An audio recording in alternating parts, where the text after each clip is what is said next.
PayPal makes it super easy to add money to your account using the Add Money button. It doesn't actually work for most people, especially if your PayPal is linked to an online bank or a bank that is not a traditional bank. For me, the button has just never worked because I mostly use online banks. So if this sounds familiar and for some reason you'd still like to have your PayPal balance funded, I'll show you 3 ways that you can get it done. For the first method, we will use the Pay Links and Buttons feature to create a payment link from our PayPal account.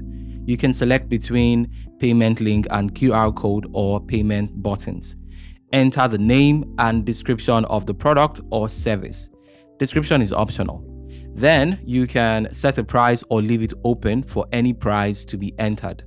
Then proceed to enter a label. And since I'm creating a buy me a coffee link, I'll use a nice image of coffee.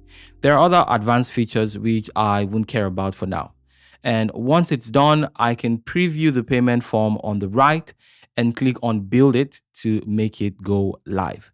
Now you can open the link yourself and pay yourself with your debit or credit card. And after the payment is made, the money reflects in your PayPal balance and you can use it however you want. The only catch here is for those using a business PayPal account, PayPal may treat this as a client payment and charge a small fee. I'm not 100% sure, but I think if you're using a personal PayPal account, you are less likely to get charged fees when you use the payment link to fund your balance. But I'd love to hear from you. If you've tried this method on a personal account, let me know in the comments whether you were charged or not. Everyone's experience can be a bit different, so your comments will be helpful. There's also a longer version of this where you connect PayPal to your website and add a buy now button or a service checkout. It works exactly the same way, just a lot more steps, plus you have to have a website. The second option is using peer-to-peer platforms. This is where someone else funds your PayPal account from theirs, and in exchange, you pay them in your local currency, usually through bank transfers.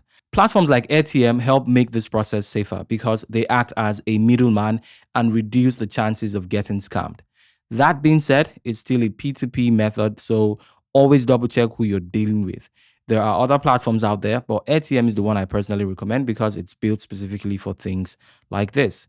And if you go this route, please start small and test it out with small amounts before trusting anyone with big transfers. Now, you can agree that the first 2 methods I've shared are less than ideal, with the whole long setup process and possible loss of money due to charges. In fact, the only time I've personally used these methods is when testing out a new PayPal account that I don't want to give out to actual paying clients until I am sure the account is functioning just fine. So if your reason for funding is to test your PayPal account, then that's fine. But if you just want to make purchases using PayPal, then the third method works best. And the third method is simple but often overlooked. If you just want to make payments using your PayPal, you don't actually have to fund your balance. Once your card is linked, you automatically get the option to pay from your linked card during checkout.